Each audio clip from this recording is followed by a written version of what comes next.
Make every wedding unforgettable with Joya Lucas Diamond Wedding Collection. Joya Lucas, world's favorite jeweler. ഈ കാസ്റ്റിങ്ങിൻ്റെ പ്രോസസ്സിൽ തന്നെ ഈ camera കൊണ്ട് നമുക്ക് എങ്ങനെയൊക്കെ ഇവരെ ബുദ്ധിമുട്ടിക്കാൻ പറ്റുമോ അതൊക്കെ ചെയ്യും. നമ്മുടെ ഒരു പ്രോസസ്സ് അങ്ങനെയാണ്. എല്ലാം ന്യായങ്ങൾ മാത്രമാണ് ഉണ്ടായിരുന്നത്. അയാളെ പക്ഷേ എല്ലാ സ്ഥലത്തും ചതിക്കപ്പെട്ട് അങ്ങനെ ഇല്ലാണ്ടായി പോകുന്നൊരു മനുഷ്യനാണ്. 26 വയസ്സെങ്കിൽ ആകുമ്പോഴെങ്കിലും ബ്രെഡ് വിന്നർ ആവണമല്ലോ അല്ലേ?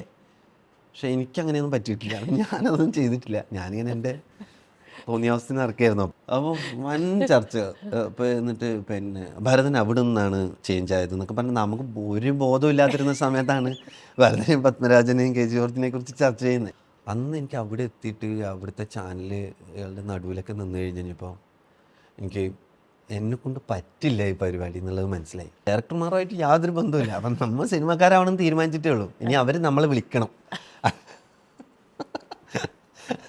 കുറേ കാലം കഥ പറയാൻ വേണ്ടി നടന്നിരുന്നു. അങ്ങനെ നിവിൻ പോളിനെ കണ്ടിരുന്നു. പുള്ളിക്കത് ഓർമ്മ ഉണ്ടാവില്ല. അത് കാരണം പുള്ളിക്ക് തന്നെ അത് വളരെ പേടിപ്പിക്കുന്നൊരു ഉണ്ടെങ്കിൽ അത് പേടിപ്പിക്കുന്ന ഓർമ്മയായിരിക്കും.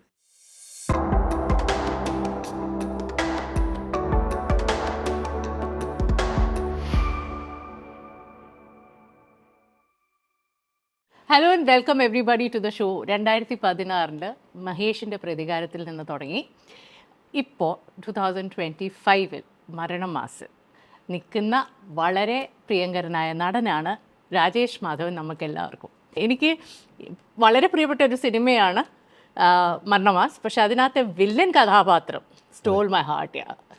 Welcome to the show. Welcome to the show.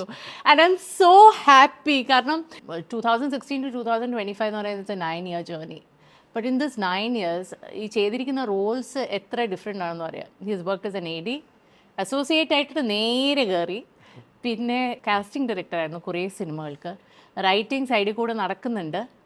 Ghost writer ഉള്ള നിലയ്ക്കായിരിക്കും പലയിടത്തും, പക്ഷേ കുറച്ചൊക്കെ റൈറ്റിംഗ് കോൺട്രിബ്യൂഷൻസും ഉണ്ടായിട്ടുണ്ട്. ആക്ടർ ആയിട്ടുണ്ട്. ഇപ്പോൾ വില്ലനാണ്. Now is going to be a director. Now tell me about your first movie as a director. Now Pennum Porattum. Okay, പൊറോട്ടയല്ല. പെണ്ണും പൊറാട്ടും എന്നാണ് സിനിമയുടെ പേര്. കുറേ പുതുമുഖങ്ങളാണ്. കുറച്ച് 100ഓളം മനുഷ്യരും 500 മൃഗങ്ങളും പുതുമുഖങ്ങളാണ് സിനിമയിൽ അഭിനയിക്കുന്നത്. അതൊരു കുറച്ച് ഡിഫറെൻ്റ് ആയിട്ടുള്ളൊരു സിനിമയാണ്. ഇപ്പം ഇത്രയും പുതുമുഖങ്ങളെ വെച്ചിട്ട് ഇപ്പോൾ ഒരു സിനിമ ഇങ്ങനത്തെ ഒരു സമയത്ത് സിനിമ ചെയ്യാൻ പറ്റുക എന്ന് പറയുന്നത് നമ്മുടെ പ്രൊഡ്യൂസേഴ്സിനോടും നന്ദി പറയണം. അങ്ങനെ ഒരു പ്രൊജക്റ്റ് ഉണ്ടായതിന് കാരണം അവരും കൂടിയാണ്. സന്തോഷ് ടി ഗുരുവിള, ബിനു ജോർജ്, ബിനു ചേട്ടനും. അപ്പം എന്തെങ്കിലും ഒരു ത്രെഡ് സംഭവം എന്താണെന്നുള്ളൊരു ക്ലൂ? അതൊരു നമ്മുടെ സുട്ടു എന്ന് പറഞ്ഞൊരു പട്ടിയുടെ സർവൈവൽ എസ്കേപ്പ് ചെയ്യുന്നതിൻ്റെ കഥയാണത്. ഓടി രക്ഷപ്പെടുന്ന ഒരു പട്ടിയുടെ കഥയാണ്. പിന്നെ ഒരു നാട്ടിൽ ഒരു കുഞ്ഞു പ്രശ്നം ഉണ്ടായിട്ട് ആ നാട്ടുകാരെങ്ങനെ ചെറിയൊരു പ്രശ്നത്തിന് എങ്ങനെ ഡീൽ ചെയ്യുന്നു എന്നുള്ളതും കൂടിയാണ്. 2 പാരലൽ സ്റ്റോറീസ് ഒന്നിച്ച് പറഞ്ഞു പോകുന്ന കഥയാണ്. ഇതിലെന്താ ഒരു സറ്റയർ എലിമെന്റ് ഉണ്ടോ? ഒരു സോഷ്യൽ സറ്റയർ എന്തെങ്കിലും അങ്ങനത്തെ ഒരു ലെയർ ഉണ്ട്? സറ്ററിക്കൽ മൂഡിലാണ് നമ്മൾ ആ സിനിമ പറഞ്ഞു പോകുന്നത്. ഒരു ചെറിയൊരു ഫാന്റസി എലമെന്റ് ഉണ്ട് സിനിമയിൽ. ഞാൻ ഇപ്പോൾ പറയാൻ പ്രിപ്പയർഡ് ആയിട്ടുള്ളത്. പക്ഷെ എന്നാലും ഞാൻ ചോദിക്കുക, ഫസ്റ്റ് ടൈം ഡയറക്ടറിന് എങ്ങനെ 500 ന്യൂ ഫേസസ് വെച്ചിട്ട് സിനിമ ഉണ്ടാക്കാൻ ധൈര്യം വന്നു എന്നുള്ളതാണ്. I mean almost decade long experience ഞാൻ കൂട്ടുന്നുണ്ട്. എന്നാലും തന്നെ ഒരു റിസ്ക് ആണ്. എനിക്കിപ്പം തൊണ്ടി മുതൽ ഞാൻ ആദ്യം വർക്ക് ചെയ്യുന്ന സിനിമയാണ്. മറ്റേ ആക്ടിങ് അല്ലാതെ പിന്നണിയിൽ വർക്ക് ചെയ്യുന്ന സിനിമയാണ്. അന്ന് മുതൽ ഞാൻ ഇന്ന് വരെ കുറച്ചധികം സിനിമകൾക്ക് വേണ്ടി കാസ്റ്റിംഗ് ചെയ്തിട്ടുണ്ടായിരുന്നു. നമ്മളൊരു ആക്ടറിനെ സമീപിക്കുമ്പോൾ നമ്മൾ വിചാരിക്കും നമുക്ക് ഇങ്ങനെയൊക്കെയാണ് നമ്മൾ ഔട്ട് കിട്ടാൻ പോകുന്നതെന്ന് നമുക്ക് അറിയാം. പക്ഷെ പുതുമുഖങ്ങളാവുമ്പോൾ നമുക്ക് ഒരു ധാരണ ഉണ്ടാവില്ല അതിനെക്കുറിച്ചിട്ട്. അവരെന്താണ് നമുക്ക് തരാൻ പോകുന്നതെന്ന് അറിയില്ല. അപ്പോൾ അതിൽ ആ ഡൈനാമിക്സ് പരിപാടിയുണ്ട്. നമുക്കിങ്ങനെ പോകുന്നതോറും അതിങ്ങനെ ചേഞ്ച് ചെയ്തുകൊണ്ടേയിരിക്കും. ആ ചേഞ്ചിൻ്റെ കൂടെ പോകാൻ എനിക്ക് ഭയങ്കര ഇഷ്ടമാണ്. ആൾക്കാരെ വിശ്വസിക്കുക, ആൾക്കാർ എന്താണ് തരുന്നത് എന്നുള്ളതിന് അതിൻ്റെ മുകളിലേക്ക് വേറെ എന്തെങ്കിലും സാധനങ്ങൾ വെച്ച് അതിൻ്റെ കൂടെ അങ്ങ് സിനിമേനെ വലുതാക്കുക എന്ന് പറയുന്നതിൻ്റെ പ്രോസസ്സിനെ എനിക്ക് ഭയങ്കര ഇഷ്ടമാണ്. അങ്ങനെയാണ് ഈ സിനിമ ചെയ്തിട്ടുള്ളത്. അപ്പം ഫുൾ റിട്ടേൺ ആയിട്ടുള്ളൊരു സ്ക്രിപ്റ്റും കൊണ്ടല്ല, അപ്പോൾ ആക്ടേഴ്സും കൂടി കോൺട്രിബ്യൂട്ട് ചെയ്തിട്ടുള്ള ഒരു പാറ്റേണിലാണ് ഈ സിനിമ പോയിരിക്കുന്നത്. ആക്ടേഴ്സൊക്കെ മറ്റേ കൊല്ലങ്കോട് എല്ലാം പാവം കുറേ ആൾക്കാരാണ്. കുറേ എന്താ കൂലിപ്പണിക്കാർ മുതൽ ഇങ്ങനെ സർക്കാർ ജോലിക്കാർ വരെ ഉണ്ട് അതിൽ. ആ പിന്നെ ഇന്ന് പണിക്ക് പോകുന്നില്ല, ഇന്ന് സിനിമയിൽ അഭിനയിക്കാൻ പോവാം എന്ന് വിചാരിച്ചിട്ട് പോകുന്ന പോലത്തെ ആൾക്കാരാണ് കൂടുതലും അഭിനയിച്ചിട്ടുള്ളത്. പിന്നെ കൊല്ലങ്കോട്ട് കുറേ മൃഗങ്ങളും പാവങ്ങളും മൃഗങ്ങളും അവർക്ക് ആ മനുഷ്യന്മാരുടെ കൂടെ ജീവിച്ചിട്ടുള്ളതുകൊണ്ട് തന്നെ പറഞ്ഞാൽ അനുസരിക്കാൻ അറിയാം. നമ്മൾ പറയുമ്പോൾ റൂമിൻ്റെ ഉള്ളിലേക്ക് കയറും, പുറത്തേക്ക് ഇറങ്ങും. അങ്ങനെ ഭയങ്കര സ്നേഹമുള്ള മൃഗങ്ങളും കൂടിയായിരുന്നു. അതുകൊണ്ട് അവരുടെ കൂടെ വർക്ക് ചെയ്യുന്നത് എനിക്ക് ഭയങ്കര കംഫർട്ടബിൾ ആയിരുന്നു ആക്ച്വലി. നമുക്ക് സിനിമയുടെ പ്രോസസ്സിനെ സംബന്ധിച്ചിട്ട് നമുക്ക് കുറച്ച് കൂടുതൽ സമയമൊക്കെ എടുക്കും ഇവരെ വർക്ക് എടുക്കാൻ. പക്ഷേ ഞാൻ ഭയങ്കര റിയലി എൻജോയ് ചെയ്ത പ്രോസസ്സാണത്. അപ്പോൾ വർക്ക്ഷോപ്സ് ഒക്കെ നടത്തി കാണും ടു ഗ്രൂം ദി ആക്ടേഴ്സ് അല്ലേ ടു ദ പ്രോസസ്. കാരണം എന്തൊക്കെ പറഞ്ഞാലും ഒരു ക്യാമറ ഫസ്റ്റ് ടൈം ഫേസ് ചെയ്യാന്ന് പറയുന്നത് ഇത്തിരി ഇൻറ്റിമിഡേറ്റിംഗ് തന്നെയാണ്. അതെ, നമ്മൾ ഈ കാസ്റ്റിങ്ങിൻ്റെ പ്രോസസ്സിൽ തന്നെ ക്യാമറ കൊണ്ട് നമുക്ക് എങ്ങനെയൊക്കെ ഇവരെ ബുദ്ധിമുട്ടിക്കാൻ പറ്റുമോ അതൊക്കെ ചെയ്യും. നമ്മളുടെ ഒരു പ്രോസസ്സ് അങ്ങനെയാണ്. അത് കഴിഞ്ഞിട്ട് നമ്മുടെ സുർജിത്തേട്ടൻ, തൃശ്ശൂരിലെ സുർജിത്തേട്ടൻ, പിന്നെ സനോജ് മമ്മോ ട്രെയിനേഴ്സാണ് അവർ രണ്ടുപേരും. അപ്പോൾ സുർജിത്തേട്ടൻ ആക്ടറാണ്. സനോജും സുർജിത്തേട്ടനും ഒരു ക്യാമ്പ് ചെയ്തു. അപ്പോൾ ഇവരുടെ ഇൻഹിബിഷൻസ് നമ്മൾ ആ ഗ്രൂപ്പിൻ്റെ കൂടെ നിൽക്കുമ്പോൾ എന്തും ചെയ്യാം എന്നൊക്കെയുള്ള അതൊക്കെ മാറി. അതൊക്കെ അങ്ങനെ വന്നു. പിന്നെ അവരുടെ സെറ്റിംഗിൽ തന്നെയാണല്ലോ അവരെ കുറെ ഡിസ്പ്ലേസ് ചെയ്യാതെ ചെയ്യുന്ന ഒരു കാര്യമാകുമ്പോൾ അതൊരു കംഫർട്ട് ലെവൽ തന്നെ വന്നോളൂ. രാജേഷ്, കാസ്റ്റിംഗ് എന്ന നില, ഒരു കാസ്റ്റിംഗ് ഡയറക്ടർ എന്ന നിലയ്ക്ക് ഒരു ജസ്റ്റ് ടു അണ്ടർസ്റ്റാൻഡ്, ഇപ്പോൾ നേരത്തെ ഞാൻ തരുണിനോട് സംസാരിച്ചപ്പോൾ Tarun is N excellent casting person. And ഒരു നോൺ ആക്ടറിൽ നിന്ന് എത്ര മനോഹരമായ പെർഫോമൻസസ് വേണമെങ്കിലും പുള്ളിക്ക് അത് എടുക്കുക, എങ്ങനെയോ ഡിഗ് ചെയ്ത് എടുക്കുക. അതൊരു മനോഹരമായിട്ടല്ല, I think it's superbly talented with that. Tharun Moorthy പറഞ്ഞ കാര്യമാണ് ആദ്യം നോക്കുന്ന ഒരു ഫിസിക്കാലിറ്റിയിലേക്കാണ് പുള്ളിയുടെ ആദ്യം കണ്ടുപോകുന്നത്. അത് ആ ഫിസിക്കൽ ഇതിൽ പ്ലേസ് ചെയ്യാൻ പറ്റുമോ എന്ന് നോക്കും. എന്നിട്ട് അതനുസരിച്ച് ആൾക്കാരെ മോൾഡ് ചെയ്യാണ് പതിവ്. Is that what your process is like as well, or do you look at it differently? എനിക്ക് എൻ്റെ പ്രോസസ്സ് ഞാൻ മറ്റേ കടമെടുത്തിട്ടുള്ള പ്രോസസ്സാണെന്നാണ് തോന്നുന്നത്. ദിലീഷ് പോത്തൻ്റെ കൂടെ കാസ്റ്റിങ്ങിൽ ഇരുന്നതിൻ്റെ പരിചയമാണ് എന്നെ ഒരു കാസ്റ്റിംഗ് ഡയറക്ടറാക്കി മാറ്റിയത് ആക്ച്വലി. പിന്നെ ഞാൻ വർക്ക് ചെയ്തിട്ടുള്ള ഡയറക്ടേഴ്സ്, ഇപ്പോൾ കാസ്റ്റിംഗ് ഡയറക്ടറായിട്ട് വർക്ക് ചെയ്യുമ്പോഴും നമുക്കൊരു പിന്നെ ഫൈനൽ ഒരു തീരുമാനം എടുക്കുക എന്ന് പറയുന്നത് നമ്മുടെ ഡയറക്ടർ തന്നെയാണ്. അപ്പോൾ ഞാൻ വർക്ക് ചെയ്തിട്ടുള്ള ഇപ്പം ദിലീഷ് പോത്തൻ, ആഷിഖ് അബു, പിന്നെ മധുസി നാരായണൻ, സെന്ന ഹെഗ്ഡെ, രതീഷ് പൊതുവാൾ, ഇവരുടെ കൂടെയൊക്കെയാണ് ഞാൻ കൂടുതലും വർക്ക് ചെയ്തിട്ടുള്ളത്. അപ്പോൾ ഇവരൊക്കെ ഭയങ്കര വ്യക്തമായിട്ടുള്ള കാഴ്ചപ്പാടുള്ള ആൾക്കാരാണ്. അവർക്ക് വേണ്ടിയിട്ടുള്ള ആൾക്കാരെ ആ പ്രോസസ്സിൽ കൊണ്ടുചെന്ന് കാണിക്കുക എന്നുള്ളതായിരുന്നു നമ്മളുടെ ജോലി ശരിക്കും. ഈ ക്യാരക്ടർ എന്ന് പറഞ്ഞിട്ട് ഇയാളെ കാണിക്കുമ്പോൾ എന്ത് ഇമ്പ്രഷനാണ് കിട്ടുന്നത് എന്നുള്ളതാണ് നമ്മൾ ഫസ്റ്റ് ആദ്യം നോക്കുക. ചിലപ്പോൾ അത് നേരെ ഓപ്പോസിറ്റ് ആയിരിക്കും, നമ്മൾ വിചാരിച്ചതിന് നേരെ ഓപ്പോസിറ്റ് ആയിരിക്കും. ചിലപ്പോൾ അത് ഭയങ്കര മറ്റേ കറക്റ്റാണ്, ഈ പേര് ഇയാൾക്ക് തന്നെ ചേരുള്ളൂ എന്ന് തോന്നുന്ന പോലത്തെ കാസ്റ്റായിരിക്കും. ഇതിന് രണ്ടിനും പോസിറ്റീവ് അതുണ്ട്. അതിൽ നമ്മൾ ഏതൊരു ചൂസ് ചെയ്യുന്നു എന്നുള്ളത് അത് ഫൈനലിൽ മാത്രമാണ് ചൂസ് ചെയ്യുക. അപ്പം നമ്മൾ ഈ ഓപ്ഷൻസൊക്കെ നമുക്ക് ഉണ്ടാക്കുക എന്നുള്ളതാണ് ഞാൻ ശ്രദ്ധിക്കാറുള്ളത്. ചിലപ്പം നേരെ ഇങ്ങനെ ഒരാളായിരിക്കേ ഇല്ല എന്ന് വിചാരിക്കുന്ന ഒരാളെ കൊണ്ടുവരിക. ഒരു എക്സാമ്പിൾ പറയൂ. ഗംഗാധരൻ വക്കീൽ പിന്നെ എന്ന് പറയുന്ന എന്നാത്താൻ കേസ് കൂടുതൽ പുള്ളിയുടെ കൂടെ നടക്കുന്ന ഗംഗാധരൻ വക്കീലുണ്ട്. പുള്ളിയുടെ കാസ്റ്റിംഗ് എനിക്ക് ഭയങ്കര ട്രിക്കി ആയിരുന്നു. അത് പുള്ളി പോലീസ് ജോലി വിട്ടിട്ട് വക്കീലായ ആളാണ്. പോലീസ് ആവാൻ പുള്ളി ശരിക്കും വക്കീലാണ്. പുള്ളി ഒരു പോലീസുകാരൻ നമുക്ക് വിശ്വസിക്കാൻ ഭയങ്കര ബുദ്ധിമുട്ടുള്ള ഒരു ഫിസിക്കും പരിപാടിയൊക്കെ ആയിരുന്നു. പക്ഷെ പുള്ളിയുടെ കഥകളിൽ ആ പോലീസ് സ്റ്റോറീസൊക്കെ ഉണ്ട് സിനിമയിൽ. അതൊക്കെ എനിക്ക് തോന്നുന്നത് ഭയങ്കര വേറെ കാസ്റ്റിംഗ് ആണെന്ന് തോന്നുന്നു. പിന്നെ പബ്ലിക് പ്രോസിക്യൂട്ടറായിട്ട് നമ്മൾ വെച്ചിരുന്ന കൃഷ്ണൻ വക്കീൽ എന്ന് പറയുന്ന പുള്ളിയുടെ പണ്ടൊക്കെ അഭിനയിച്ചിട്ടുള്ള നാടകത്തിലൊക്കെ അഭിനയിച്ചിട്ടുള്ള ടൈലറായിട്ടുള്ള ഒരു മനുഷ്യനാണ്. പിന്നെ ബാലകൃഷ്ണൻ എന്ന് പറഞ്ഞ കൃഷ്ണൻ വക്കീലായിട്ട് അഭിനയിച്ച പുള്ളിക്ക് നല്ല ടൈലർ ആയതുകൊണ്ട് തന്നെ നല്ല നീറ്റായിട്ട് പുള്ളി എപ്പോഴും ഡ്രസ്സ് ധരിച്ചിട്ട് വരുള്ളൂ. ആ വേഷത്തിൽ പുള്ളിനെ കാണുമ്പോൾ നമുക്ക് പുള്ളിനെ വക്കീലാക്കിയാലോ എന്ന് തോന്നി. അപ്പോൾ പബ്ലിക് പ്രോസിക്യൂട്ടർ ഒരിക്കലും ആ ഏജിൽ ഉണ്ടാവില്ല. നമുക്ക് പുള്ളിക്ക് വേണ്ടിയിട്ട് ആ ക്യാരക്ടറിനെ ചെറുതായിട്ടൊന്ന് മാറ്റി പുള്ളിനെ കാസ്റ്റ് ചെയ്യായിരുന്നു. അപ്പം നമുക്ക് ചിലപ്പോൾ ഇങ്ങനത്തെ ക്യാരക്ടറിലേക്ക് ഇങ്ങനെ ഒരാളെ വെച്ചാൽ എന്താവും നമ്മൾ അങ്ങനെ ഒരു തോട്ടിന് ഇപ്പോൾ രതീഷ് ചേട്ടനൊക്കെ അതിന് ഭയങ്കര വില്ലിങ് ആണ്. ഇങ്ങനെയുള്ള കാഴ്ചകൾക്ക് പുള്ളി അതെ അതെ അതെ ഈ എക്സ്പെരിമെന്റ് ചെയ്യാൻ നല്ല ഓപ്പോസിറ്റ് കാഴ്ചയൊക്കെ അത് കണ്ടിട്ട് അതിന്റെ ഫണ്ണൊക്കെ പുള്ളിക്ക് വേഗം കിട്ടും. ഞാനൊരു ട്രിക്കി ക്വസ്റ്റ്യൻ ചോദിക്കട്ടെ. മരണമാസിലെ വില്ലൻ ഇപ്പൊ രാജേഷാണ് കാസ്റ്റിംഗ് ഡയറക്ടർ എന്ന നിലയ്ക്ക് വർക്ക് ചെയ്യുമെങ്കിൽ will you cast yourself as a villain? തീർച്ചയായിട്ടും ഇല്ല. ഞാൻ എന്നെ ഒരു സിനിമയിലും കാസ്റ്റ് ചെയ്തിട്ടില്ല. അല്ലല്ല, I am just thinking how would your villain be different in Maranamass? കാരണം നമ്മൾ തീരെ പ്രതീക്ഷിക്കാത്ത ഒരു വില്ലനാണ് മരണമാസിലെ. അതെ, നമ്മൾ ഒരിക്കലും അത്ര ഇന്നസെന്റ് ആയിട്ടുള്ള ഒരു ഫേസ് നമ്മൾ എക്സ്പെക്ട് ചെയ്യില്ല. ഓക്കെ, ആ ഒരു രീതിയിൽ നമുക്ക് പ്ലേസ് ചെയ്യാൻ പറ്റില്ല. How would you have cast different? എനിക്കിപ്പോൾ ഈ അടുത്ത് കണ്ടിട്ടുള്ള എനിക്ക് സജിനെ ഭയങ്കര ഇഷ്ടമാണ്. സജിനെ ഞാൻ ഏത് വേഷത്തിലേക്കും കാസ്റ്റ് ചെയ്യും.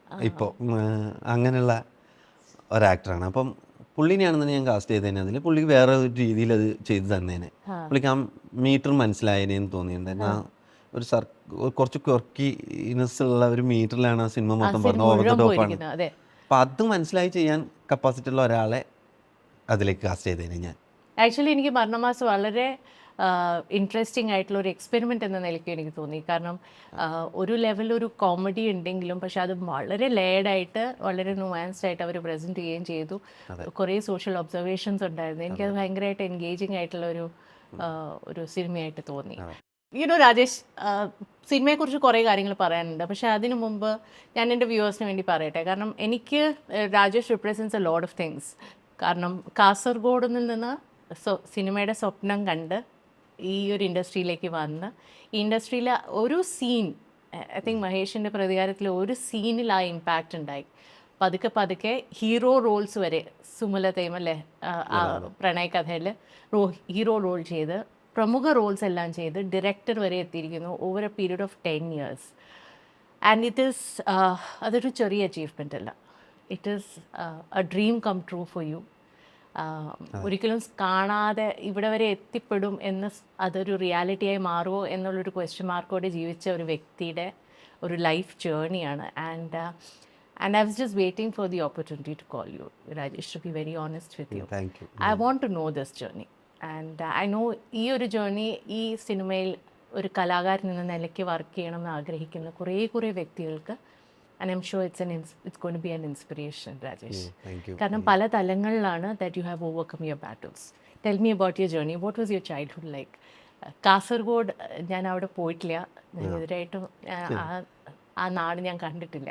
കാസർഗോഡ് അത് ആൾക്കാർ എല്ലാവരും മറ്റേ ട്രെയിനിൽ പോകുമ്പോൾ ഞാൻ കാസർഗോഡ് വെറുതെ ഇറങ്ങിയിട്ടുണ്ട് എന്നൊക്കെ പറയുന്നത്. അത്ര പരിചയം മാത്രമേ കാസർഗോഡിനെ കുറിച്ച് ആൾക്കാർക്ക് ശരി. അതെ, അച്ഛൻ പിന്നെ ഒരു കൂലിപ്പണിക്കാരനാണ്, മേസ്രിയാണ്, വീട് കെട്ട് മേസ്രിയാണ്.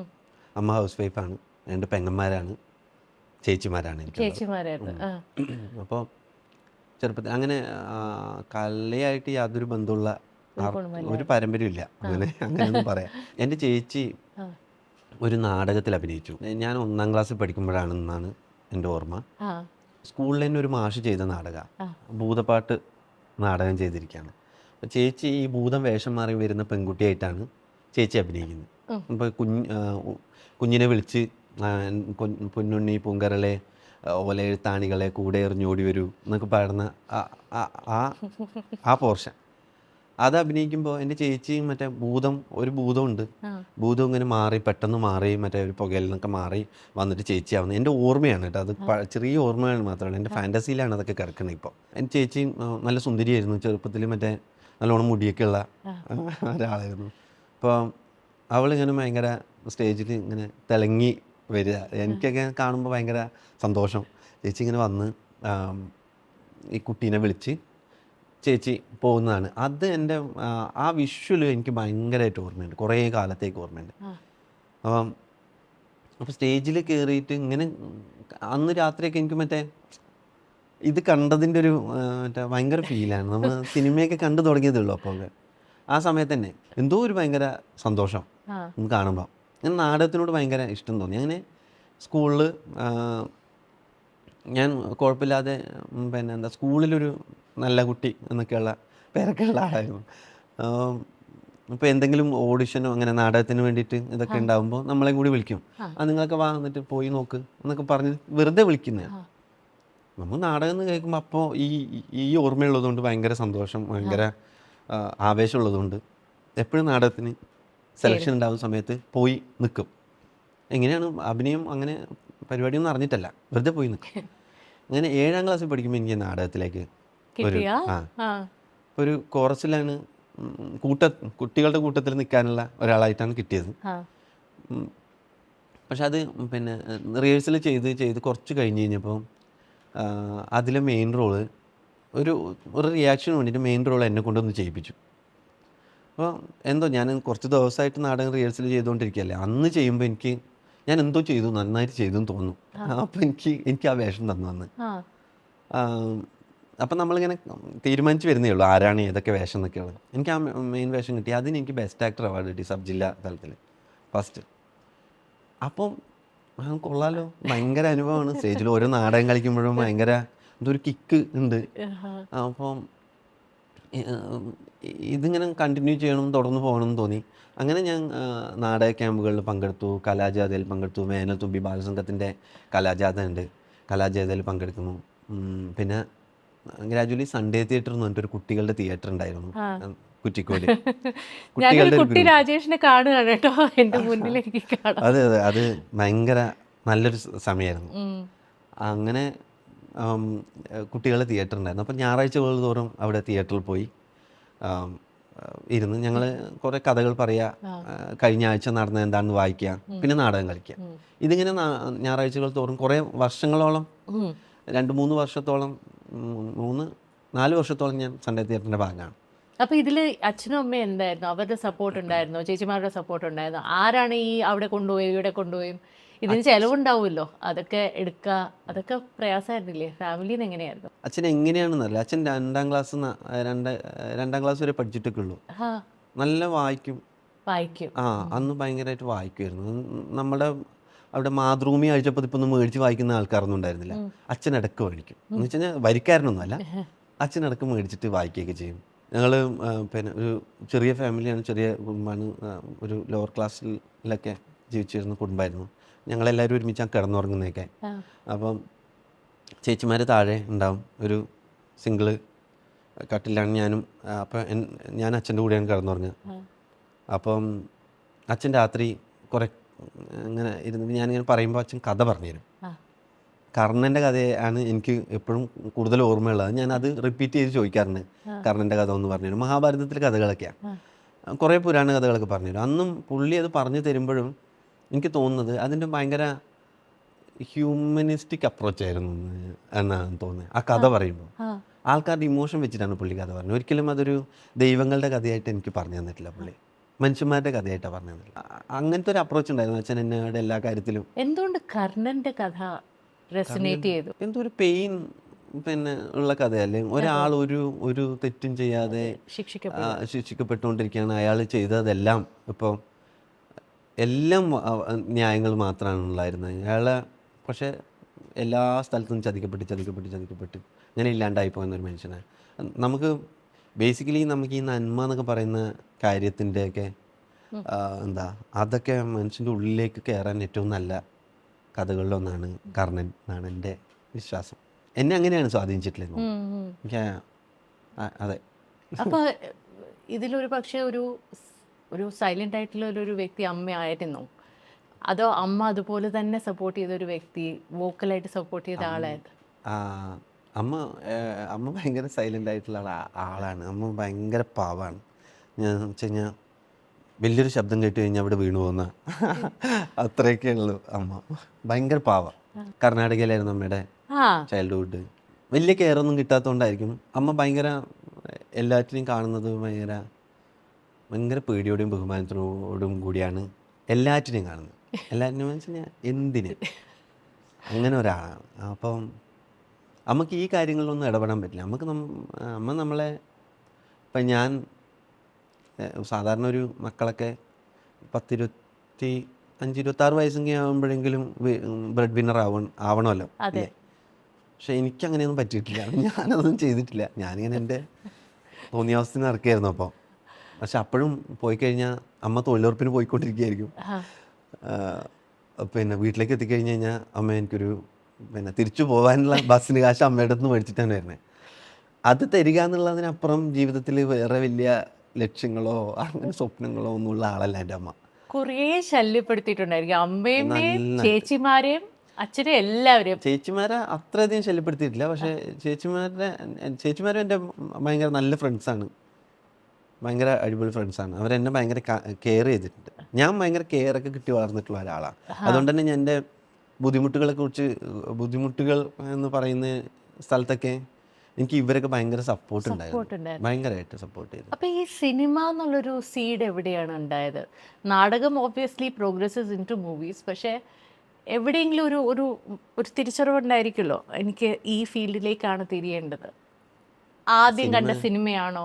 ആദ്യം കാണുന്ന സിനിമ മുതലേ നമുക്ക് സിനിമയോട് നമുക്ക് സ്കൂളിലൊക്കെ മറ്റേ ആദ്യം കണ്ട സിനിമ ഏതാ രാജേഷിൻ്റെ? എൻ്റെ ഓർമ്മ ശരിയാണെന്നുണ്ടെങ്കിൽ എൻ്റെ ഓർമ്മ ആണ്, ഞാൻ ടി വിയിലാണ് ആദ്യത്തെ സിനിമ കാണുന്നത്, അത് മനുവങ്കിളാണ്.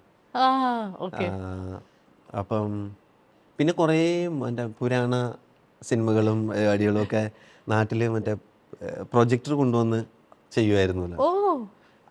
ആ സീസണൊക്കെ എനിക്ക് ഓർമ്മയുള്ള സീസൺ. ഞാൻ അത്രയും കാലപ്പഴക്കമുണ്ട് എനിക്ക്. അത്രയൊന്നുമില്ല, എൻ്റെ അത്രയും പുരാതന വസ്തു അല്ലല്ലോ. അങ്ങനെ ഇതൊക്കെ കണ്ടിട്ടുണ്ടോ സ്കൂളിൽ ഒക്കെ പ്രൊജക്ടർ?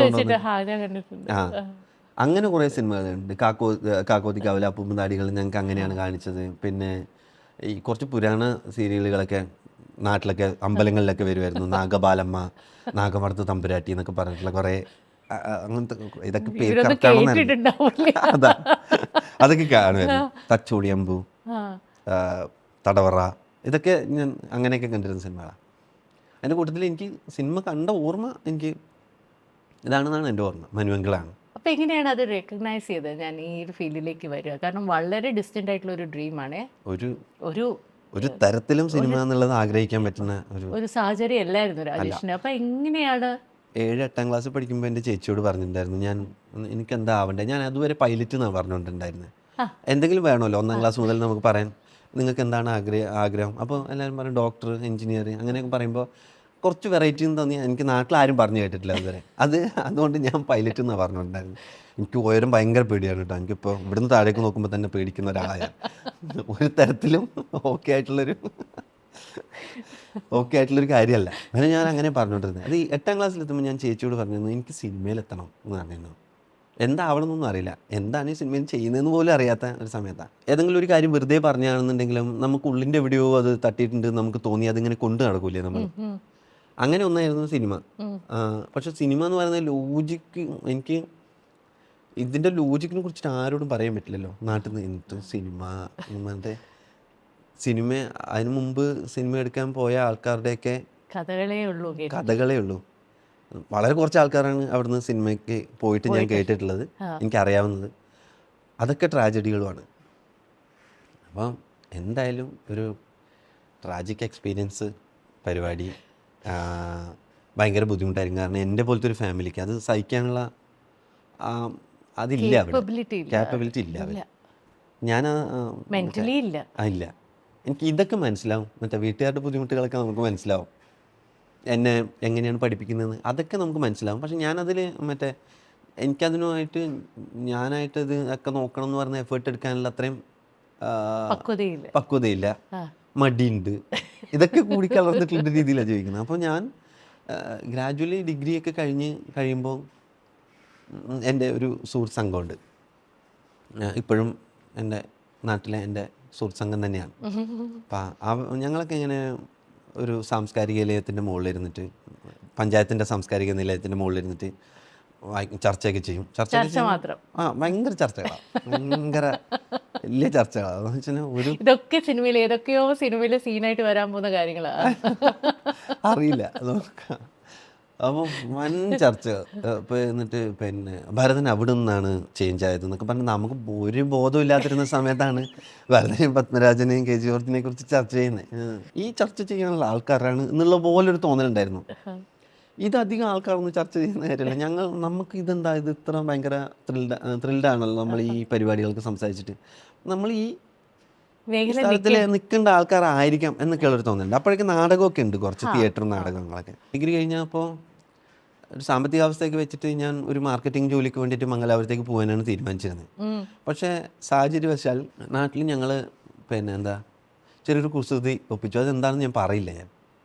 അത് നാട്ടിൽ ഞങ്ങളുടെ പ്രായത്തിൻ്റെതായിട്ടുള്ള അലമ്പ് പരിപാടികൾ എന്ന് വെച്ച് കഴിഞ്ഞാൽ പിന്നെ കുറച്ച് ഞങ്ങൾ കുറച്ച് ആൺപിള്ളേരുടെ കുറച്ച് അങ്ങനെ വലിയ കുസൃതിയൊന്നും അല്ലാത്ത അങ്ങനെ അങ്ങനെ അങ്ങനെ ഭയങ്കര ദ്രോഹിച്ചൊന്നുമില്ല നാട്ടിൽ. അപ്പം പെട്ടെന്ന് അച്ഛനൊക്കെ എൻ്റെ ഇതുവരെ നല്ല അഭിപ്രായമൊക്കെ ഉണ്ടായിരുന്നു. ഡിഗ്രി വരെയൊക്കെ നല്ല പയ്യൻ എന്നുള്ള നാട്ടിൽ അങ്ങനെ ഉണ്ടായിരുന്നു.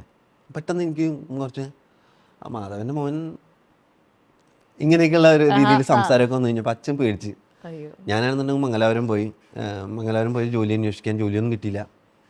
അപ്പോൾ പെട്ടെന്ന് ഈ ഞങ്ങൾ മറ്റേ ജേർണലിസവും ഇതൊക്കെയാണ് നമുക്ക് വേണമെങ്കിൽ തിരഞ്ഞെടുക്കാവുന്ന മേഖലകൾ എന്ന് മനസ്സിലായിട്ട് ഞങ്ങൾ അന്ന് കുറച്ച് ഇൻ്റർവ്യൂവിന് അയച്ചിരുന്നു. നമ്മൾ കുറച്ച് കോളേജിലേക്ക് അപ്ലൈ ചെയ്തിട്ടുണ്ടായിരുന്നു. അതിലൊരു കോളേജിൽ നിന്ന്, അമൃത കോളേജിൽ നിന്ന് അപ്പോഴാണ് വീട്ടിലേക്ക് ഇത് വരുന്നത്. അപ്പോൾ അച്ഛൻ വിചാരിച്ചു ഇവൻ ഇനി നാട്ടിൽ നിന്ന് കഴിഞ്ഞാൽ ശരിയാവില്ല എന്ന് വിചാരിച്ചിട്ട് എങ്ങനെയെങ്കിലും ഇവനെ എവിടേക്കെങ്കിലും കൊണ്ടുപോയി വിടാം എന്ന് വിചാരിച്ചിട്ട് എന്നെ കൊച്ചിയിലേക്ക് കൊണ്ടുവന്ന് അമൃതയിൽ ചേർത്തതാണ്. ആക്ച്വലി അച്ഛനെ അഫോർഡ് ചെയ്യാൻ പറ്റുന്ന കോളേജ് ഫീസോ ഒന്നും ആയിരുന്നില്ല. ലോണൊക്കെ കിട്ടും എന്നൊക്കെ ഉള്ളത് ചുറ്റുവട്ടത്തു നിന്നൊക്കെ പറഞ്ഞ് ഫലിപ്പിച്ചിട്ടാണ് എടുക്കുന്നത്. അപ്പം MBA ആയിരുന്നെങ്കിൽ ലോൺ കിട്ടിയേനെ. പക്ഷെ ഇതിന് ലോൺ കിട്ടാൻ സാധ്യതയില്ല. അവർ മെല്ലെ പിന്നെ എന്താ ബാങ്കുകാരൊക്കെ മെല്ലെ ഊരി ലോണൊന്നും കിട്ടിയില്ല. അച്ഛൻ ഭയങ്കര കഷ്ടപ്പെട്ട് അത് കംപ്ലീറ്റ് ചെയ്തു. പിന്നെ എൻ്റെ സുഹൃത്തുക്കളൊക്കെയാണ് അതിനെ കംപ്ലീറ്റ് ചെയ്യാനൊക്കെ സഹായിച്ചത്. എൻ്റെ PGയിലത്തെ സുഹൃത്തുക്കളൊക്കെയാണ് എൻ്റെ ഒരു സെമസ്റ്റർ സ്പോൺസർ ചെയ്തത്. അതെ അതെ. അങ്ങനെ ഇങ്ങനെ ഇതിലേക്ക് വന്നല്ലോ. പിന്നെ നമ്മൾ സിനിമാക്കാരെയൊക്കെ അങ്ങനെ ദൂരത്ത് നിന്നൊക്കെ വെച്ച് കാണാൻ പറ്റുന്ന ദൂരത്തിലായി നമ്മൾ. അവിടെയാണ് സിനിമയൊക്കെ ഉണ്ടാവുന്ന സ്ഥലം എന്നൊക്കെയുള്ള രീതിയിൽ അങ്ങനെ അതിൻ്റെ ഗ്രാജുവൽ യാത്രയാണ് ഇപ്പോൾ എത്തി നിൽക്കുന്ന സിനിമ. അപ്പോൾ ഈ ടെലിവിഷൻ പ്രോഗ്രാം പ്രൊഡ്യൂസറായിട്ടുള്ള ജീവിതം എങ്ങനെയായിരുന്നു? അതിൽ നിന്ന് എന്തുകൊണ്ട് പിന്മാറി? കാരണം സെക്യൂർ ആയിട്ടുള്ള ജോബാണ്, ക്രിയേറ്റീവ് മേഖലയാണ്, പൈസ ഉണ്ട് അത്യാവശ്യത്തിന്, പിന്നെ സിനിമാക്കാരെ അടുത്തും ദൂരെയായിട്ടൊക്കെ കാണാം. പക്ഷെ എന്തുകൊണ്ട് അവിടെ നിന്നില്ല? എൻ്റെ പ്രൊഡ്യൂസർ യമുന ചേച്ചി, എൻ്റെ പ്രോഗ്രാം ചെയ്തുകൊണ്ടിരുന്ന യമുന ചേച്ചി എനിക്ക് ഇപ്പോൾ നമ്മൾ ട്രെയിനി ആയിട്ടാണല്ലോ നമ്മൾ പോകുന്നത്. ഫസ്റ്റാണ് ഞാൻ എൻ്റെ PG കഴിഞ്ഞ ഉടനെ ഞാൻ പോയതാണ്. ഒരു റിയാലിറ്റി ഷോ ആണ് ഞാൻ ചെയ്തുകൊണ്ടിരിക്കുന്നത്. അപ്പോൾ റിയാലിറ്റി ഷോയിലേക്ക് എനിക്ക് പറ്റാവുന്ന വർക്കുകൾ എന്ന് പറഞ്ഞിട്ട് ചേച്ചി കുറച്ച് പണികളും കൂടി എനിക്ക് എക്സ്ട്രാ തരുമായിരുന്നു. അപ്പോൾ അതിന് പേയ്മെൻ്റ് ഉണ്ട്. അങ്ങനത്തെ പേയ്മെൻറ്റും കൂടി കിട്ടിക്കഴിഞ്ഞാൽ എനിക്ക് അത്യാവശ്യം അല്ലെങ്കിൽ ആ സമയത്ത് ഭയങ്കര കുറവാണ് പേയ്മെൻറ്റൊക്കെ. ഈ പ്രൊഡക്ഷൻ സമയത്ത് പോയിരുന്നിട്ട് മറ്റേ ആൾക്കാരെ നിയന്ത്രിക്കാൻ, മറ്റേ സൗണ്ട് എടുത്ത് അതിനൊന്നും എന്നെ കൊണ്ട് പറ്റൂല എന്നുള്ളത് ചേച്ചിക്ക് മനസ്സിലായതുകൊണ്ട് ചേച്ചി എന്നെ പോസ്റ്റ് പ്രൊഡക്ഷനിലെ എഡിറ്റിലും ഇതൊക്കെയാണ് ഇരുത്തിയത്. പിന്നെ എനിക്കിങ്ങനെ ചെറിയ മറ്റേ എൻ്റെ നാളെ അത്യുഗ്രൻ പിന്നെ പെർഫോമൻസുമായി ഉജ്ജ്വലമായ പെർഫോമൻസുമായി ഉജ്ജ്വൽ എന്നൊക്കെ പറയുന്ന മറ്റേ ഇതൊക്കെ ക്യാപ്ഷൻസ് ഒക്കെ എഴുതി കൊടുക്കണം. അതൊക്കെ ഞാൻ എഴുതിക്കൊണ്ടായിരുന്നു. അതിനൊക്കെ എനിക്ക് കുറച്ച് പിന്നെ എഴുത്തിലേക്കുണ്ടായിരുന്നു. ചേച്ചി അതൊക്കെ കണ്ടിട്ട് പിന്നെ എന്നെ ഭയങ്കര കാര്യമായിരുന്നു ചേച്ചിക്ക്. ഞാൻ ഒരു സമയം എടുത്തിട്ട് വരുമ്പോൾ ഞാൻ വെച്ചു എനിക്കും ഏഷ്യാനെറ്റ് ന്യൂസ് ഒന്ന് വിളി വരുന്നുണ്ട്, ഞാൻ പോകണമെന്ന് ചോദിച്ചു. നീ പോയിക്കോടാ എന്ന് പറഞ്ഞു. എന്നെ ഭയങ്കര കാര്യമായിരുന്നു. അതുകൊണ്ട് തന്നെ ഇത് പറ്റിയതല്ല എന്നൊക്കെയുള്ള എല്ലാവർക്കും മനസ്സിലായിരുന്നതാണ് എനിക്ക് തോന്നി. അതായത് എനിക്ക് മാത്രമല്ല അത്. അതുകൊണ്ട് ഞാൻ പെട്ടെന്ന് രക്ഷപ്പെട്ടു പാടും. ന്യൂസ് ചാനൽ വന്നു. അപ്പൊ എനിക്ക് മറ്റേ പ്രോഗ്രാംസിന്റെ ഇതിന്റെ പ്രശ്നമായിരിക്കും. എനിക്ക് ന്യൂസ് ഇത്തിരി അഗ്രസീവ് ആയിട്ടുള്ള മേഖലയാണ്. അവിടെ എത്തി എനിക്കൊരു മറ്റേ ഒരു ഫ്രൈങ് പാനിലേക്ക് ഒരു വലിയൊരു എനിക്കൊരു ന്യൂസ് റിപ്പോർട്ട് ചെയ്യാനൊക്കെ പോകേണ്ടി വന്നു. ഒരു മരണം നടന്നതിന് ഇപ്പം വീട്ടിൽ കയറി വെട്ടിക്കൊന്നതിനെയൊക്കെ റിപ്പോർട്ട് പോകേണ്ടി വന്നു. അന്ന് എനിക്ക് അവിടെ എത്തിയിട്ട് അവിടുത്തെ ചാനലുകളുടെ നടുവിലൊക്കെ നിന്ന് കഴിഞ്ഞപ്പോൾ എനിക്ക് എന്നെക്കൊണ്ട് പറ്റില്ല ഈ പരിപാടി എന്നുള്ളത് മനസ്സിലായി. പിന്നെ പ്രോഗ്രാംസ് ന്യൂസിലധികം പോവാതെ പ്രോഗ്രാംസ് മാത്രം ചെയ്തു തുടങ്ങി. പ്രോഗ്രാംസ് ചെയ്യാം. എനിക്കത് അത്ര എനിക്കൊന്നും പൈസയൊക്കെ കിട്ടി തുടങ്ങി, പക്ഷെ നമുക്കൊന്നും സംഭവിക്കുന്നില്ല എന്ന് തോന്നി. ഭയങ്കര ഒരു സ്റ്റാഗ്നേഷൻ. അങ്ങനെ തോന്നി. അപ്പോൾ ഇതെനിക്ക് വർക്കാവില്ല എന്ന് തോന്നി. പിന്നെ അവസാനം അവിടെ നിന്ന് ഇറങ്ങി. അപ്പോൾ ഈ ജോലിയൊക്കെ കളഞ്ഞിട്ട് എന്ത് ധൈര്യത്തിലാണ് സിനിമ എന്ന് പറഞ്ഞിട്ട് പിന്നെ ഒരു leap into the unknown ഉണ്ടായത്? അതിന് അവിടെ നിന്ന് എങ്ങനെയാണ് ആ ഒരു ഫേസ് ഉണ്ടല്ലോ, നമുക്ക് ജോലിയില്ല, അതെങ്ങനെയായിരുന്നു രാജേഷ്? ജോലി സിനിമയിൽ കയറാൻ വേണ്ടി എങ്ങനെയാണ് ട്രൈ ചെയ്തത്? ഇങ്ങനെ ജോലികളൊക്കെ ചെയ്ത് ഒരു 2 വർഷത്തോളം 2-2.5 വർഷത്തിൻ്റെ അടുത്തോളം ജോലി ചെയ്തു. ജോലി ചെയ്ത് കഴിഞ്ഞിട്ട് എല്ലാ ജോലിയും വിട്ടു. ജോലി വിടുന്നതിൻ്റെ കാരണം എന്ന് വെച്ച് കഴിഞ്ഞാൽ ഞങ്ങളൊരു ഷോർട്ട് ഫിലിം ചെയ്തു. രവിശങ്കർ എൻ്റെ ഫ്രണ്ടാണ് ഷോർട്ട് ഫിലിം ചെയ്തത്. ഞാനതിൽ ചീഫ് അസോസിയേറ്റ് ഡയറക്ടറാണ്. അപ്പോൾ ആ ഷോർട്ട് ഫിലിം കുഴപ്പമില്ലാത്തൊരു ഷോർട്ട് ഫിലിമാണ്. ഞങ്ങൾക്ക് ഒരു കോൺഫിഡൻസ് ഒക്കെ ഉണ്ടായി. ആ സമയത്ത് അധികം ഷോർട്ട് ഫിലിംസ് ഒന്നും ഇറങ്ങിയിട്ടില്ല. ബേസിലിൻ്റെ പ്രിയംവദ കാതരയാണൊക്കെ ഇറങ്ങിയിരുന്ന ആ സമയമാണ്. കുറച്ച് കോണ്ടംപററിയാണ് ഷോർട്ട് ഫിലിം. അപ്പോൾ നമ്മളന്ന് കുറച്ച് നല്ല രീതിയിൽ തന്നെയാണ് ചെയ്തതൊക്കെ. സിങ് സൗണ്ടൊക്കെ ഉപയോഗിച്ചിട്ട്. എൻ്റെ സിങ് സൗണ്ട് ചെയ്ത സനൽ ജോർജ് ഇപ്പോൾ നാഷണൽ അവാർഡ് വിന്നറൊക്കെയാണ്. അന്ന് അതിൻ്റെ ഒരു കോൺഫിഡൻസിൽ പിന്നെ നമുക്ക് ഇറങ്ങിക്കൂടെ. നമ്മൾ ഏഷ്യാനെറ്റിലും പിന്നെ രവി മാധ്യമത്തിലുമാണ് വർക്ക് ചെയ്തുകൊണ്ടിരുന്നത്. മാധ്യമത്തിലും നല്ല മാധ്യമം വീക്കിലിയുടെ സബ് എഡിറ്ററായിരുന്നു. ഞാൻ ജോലി വിട്ടു. അപ്പോൾ രവിയും ജോലി വിടാം, നമുക്കിനി സിനിമ എന്നുള്ള തീരുമാനത്തിൽ അങ്ങ് ഇറങ്ങാം എന്ന് തീരുമാനിച്ച് അങ്ങ് ഇറങ്ങിയതാണ്. അതുവരെ ഞാൻ കുറച്ച് കാലം രവിയുടെ വീട്ടിലായിരുന്നു താമസിച്ചുകൊണ്ടിരുന്നത്. ഞങ്ങളിങ്ങനെ രാവിലെ രവി ജോലിക്ക് പോകുമ്പോൾ രാത്രി ഒരു കഥ ഡിസ്കസ് ചെയ്തിട്ടുണ്ടാവും. രാവിലെ മുതൽ വൈകുന്നേരം വരെ ഞാൻ എന്തെങ്കിലുമൊക്കെ എഴുതും. അന്ന് വൈകുന്നേരം വന്നിട്ട് അതിൻ്റെ ഡിസ്കഷൻ്റെ ബാക്കി. പിന്നെ സിനിമ കാണും. അവിടെ സിനിമ കാണാനുള്ളൊരു സെറ്റപ്പ് ഉണ്ടാക്കിയിട്ടുണ്ടായിരുന്നു ഞങ്ങൾ.